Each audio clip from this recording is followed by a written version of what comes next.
Success recipe. नाज़रीन अस्सलाम वालेकुम। आज के इस वीडियो में मैं आपको दो success recipes, time tested recipes बताने वाला हूँ। बहुत अमेजिंग रेसिपीज़ हैं और ये रेसिपीज़ जो है कामयाबी की कुंजी कह लीजिए इसको आप।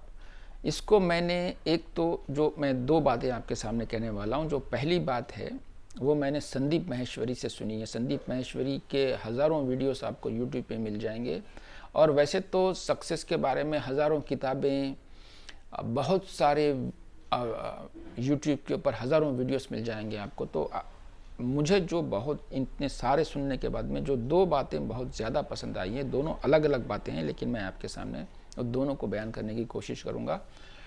पहली चीज़, कर्टिसी टू संदीप माहेश्वरी। मैं उसका एक वीडियो सुन रहा था, मुझे बहुत पसंद आया और मैंने ज़िंदगी में बहुत अप्लाई किया उसको। तो संदीप माहेश्वरी ने कहा कि अगर आपको सक्सेस हासिल करना है किसी भी चीज़ के अंदर, तो उसका सिर्फ एक ही तरीक़ा है। वो तरीक़ा है कि आप हमेशा पिच पे डटे रहें। आपके हाथ में बैट है, ज़िंदगी का जो क्रिकेट का ज़िंदगी का जो गेम है उसके अंदर आपके हाथ में बल्ला है, बैट है और आप इस मैदान में खड़े हुए हैं, इस खेल के मैदान में। और ज़िंदगी in the form of opportunities, मौक़े की शक्ल में ज़िंदगी हमेशा बॉल्स फेंकते जाएगी, फेंकते जाएगी, फेंकते जाएगी। पहला बॉल आया, आपने मिस कर दिया। दूसरा बॉल आया, आपने मिस कर दिया। तीसरा बॉल आया, आपने मिस कर दिया। चौथा बॉल आया, आपने मिस कर दिया। पांचवा मिस कर दिया, लेकिन छठा बॉल आया और आपने एक छक्का मार दिया। लेकिन अगर आप इवन छठा भी मिस करते हैं, सौवां भी मिस करते हैं, लेकिन ज़िंदगी हमेशा बॉल्स फेंकते ही रहेगी एज लॉन्ग एज आप पिच पर डटे हुए हैं। हारना सिर्फ एक ही शक्ल में है, जब आपने पिच छोड़कर भाग गया। चुनाचे आपने देखा होगा कि बॉक्सिंग का जो मैच होता है वहाँ पे आपकी हार उस वक्त डिक्लेयर नहीं होती जब आप गिर चुके हैं, बल्कि हार उस वक्त डिक्लेयर होती है जब आप 10 के काउंट के बाद उठते नहीं हैं। तो गिरना कोई बड़ी बात नहीं है, बल्कि गिरते ही रहते हैं लोग हर मर्तबा। ज़िंदगी के हर मैदान में हर शख्स के साथ कभी ना कभी फेलियर्स आता ही है और जिसको फेलियर नहीं आता बल्कि हमेशा सक्सेस मिलते रहता है, उसका बहुत बड़ा प्रॉब्लम ये होता है कि वो फेलियर को हैंडल नहीं कर सकता। और अगर वो फेलियर को हैंडल नहीं कर पाएगा तो फिर वो आगे बढ़ के जीत नहीं सकेगा। चुनाचे हर बड़ा आदमी ज़िंदगी में फेल होता ही है और उसके बाद में ही कामयाब होता है। सिर्फ डिफरेंस ये होता है कि जो फेलियर होता है रियल में, वो मैदान छोड़कर भाग जाता है। सो ये एक वन सक्सेस रेसिपी है जो मैंने आपको विद इन 3 मिनट्स बयान कर दी। दूसरी चीज़ जो मैं आपके सामने बयान करने वाला हूँ विद इन 2-3 मिनट्स अगेन, कि ज़िंदगी का कोई भी चैलेंज हो, चाहे आप कोई भी काम कर रहे हो, लेकिन 3 बातों पे ध्यान दीजिए। 3 पॉइंट्स है, ये 3 पॉइंट्स पे ध्यान दीजिए। आप अगर कैरियर है, कोई काम कर रहे हैं, जॉब कर रहे हैं, तो उसके अंदर आप एकदम जो है उड़ने लगोगे। चाहे आप कारोबार कर रहे हैं, चाहे आप कोई भी काम कर रहे हैं आप, लेकिन इन 3 चीज़ों पे 3 पॉइंट्स पर ध्यान दोगे तो बहुत आगे बढ़ोगे। ये जो बातें बता रहा हूँ मैं, बेसिकली ये 3 बातें जिनका जिक्र मैं अभी करूँगा, ये मैंने सीखा है। एक बहुत ही लीडरशिप ट्रेनर हैं जिनका नाम है माइकल कूली। आप उनको फेसबुक पे, लिंक्डइन के ऊपर भी वो अभी अवेलेबल हैं और ये रूटर के CEO भी रह चुके हैं और मतलब बहुत क्वालिफाइड शख्स हैं। उन्होंने किताबें भी लिखी हैं। तो इनका एक ट्रेनिंग प्रोग्राम था जो मैंने अटेंड किया था, जिसके अंदर इन्होंने ये बताया था। तो मैं चाहता हूँ आपके साथ इन 3 बातों को शेयर करूँ जो इन्होंने हम लोगों के साथ एक ट्रेनिंग में शेयर किया था। पहली बात उन्होंने कही थी कि हमेशा जब भी आप कोई काम कर रहे हैं, किसी भी सिचुएशन में है, पहला सवाल, बेसिकली ये 3 बातें नहीं है, 3 सवाल हैं। ये हमेशा हर वक्त ये 3 सवाल याद रखिए और 3 सवाल किसी भी सिचुएशन में पूछिए। पहला क्वेश्चन है, what is the purpose of the moment. इस लम्हे का मकसद क्या है?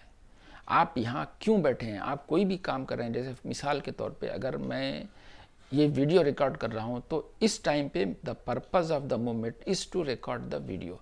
इस वक्त अगर मेरे पास कोई फ़ोन की घंटी बजती है तो मैंने पर्पस ऑफ द मोमेंट को किल कर दिया, ख़त्म कर दिया।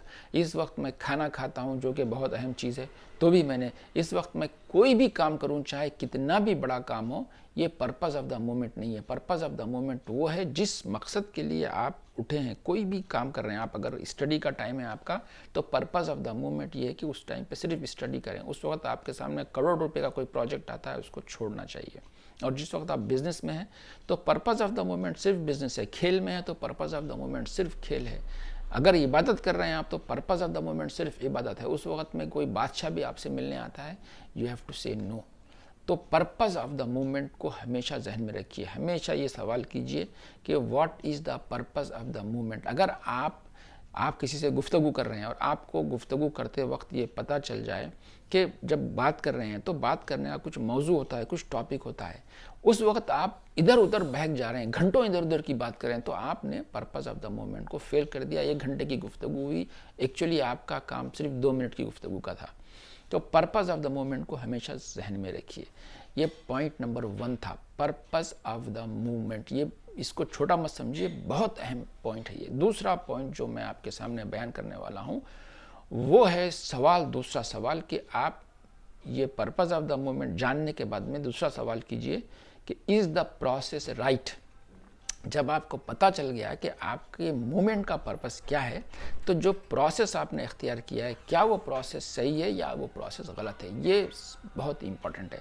मिसाल के तौर पे अगर आप जाना चाहते हैं, फॉर एग्ज़ाम्पल यहाँ से, चूँकि मैं हैदराबाद की बात कर रहा हूँ, तो चार मीनार जाना चाहते हैं और चार मीनार अगर नॉर्थ पे है और आपने साउथ की तरफ आपका रुख है और उस सिम जा रहे हैं आप, तो जाहिर है आप चार मीनार कभी नहीं पहुँचेंगे।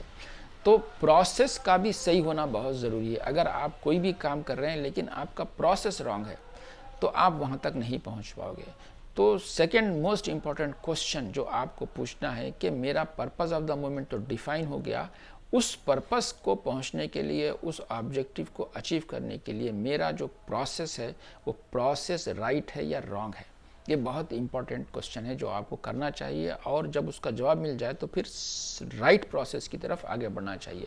प्रोसेसेस रॉन्ग भी हो सकते हैं और उसका मेजर इंडिकेशन बहुत आसान सा ये है कि जैसे ही आपने देखा कि आपने सपोज कि आपको purpose of the movement define हो गया और आपने कोई प्रोसेस स्टार्ट किया, लेकिन आप अपने मंजिल के करीब नहीं हो रहे हैं, दूर हो रहे हैं या वहाँ का वहाँ ठहरे हुए हैं, तो मतलब ये है कि कुछ गड़बड़ आपके प्रोसेस में है। तो आप प्रोसेस को रिव्यू कीजिए। ट्रायल एंड एरर से आपको पता चल जाएगा कि आपका प्रोसेस सही है या गलत है, क्योंकि बाज़ मरतबा एम्बिग्युइटी भी हो सकती है। तीसरा बहुत इंपॉर्टेंट क्वेश्चन जो आपको करना है वो है, एम आई एडिंग वैल्यू।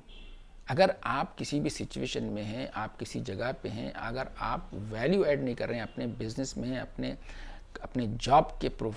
जॉब में हैं, अगर जॉब कर रहे हैं आप, आपका purpose of the movement defined है, आप प्रोसेस भी सही कर रहे हैं, लेकिन आप कोई वैल्यू ऐड नहीं कर रहे हैं। अगर आप वैल्यू ऐड करेंगे तो वो जो ग्रोथ होगी वो एक्सपोनेंशियल होगी, वो अरिथमेटिकल नहीं होगी बल्कि एक्सपोनेंशियल आपकी ग्रोथ होगी। तो ये 3 सवालों को हमेशा जहन में रखिए, और जब आप कोई काम करें, इन 3 सवालों का सही जवाब मिल जाए, उसके ऊपर अमल करेंगे, तो आप देखेंगे कि ग्रोथ कैसी फास्ट होगी आपकी, सही नतीजे पे, सही मंजिल पे, सही वक्त के ऊपर आप पहुंच जाएंगे। तो उम्मीद है कि आपको ये वीडियो पसंद आया होगा। इन बातों के ऊपर ध्यान दीजिए। अस्सलाम वालेकुम, शुक्रिया।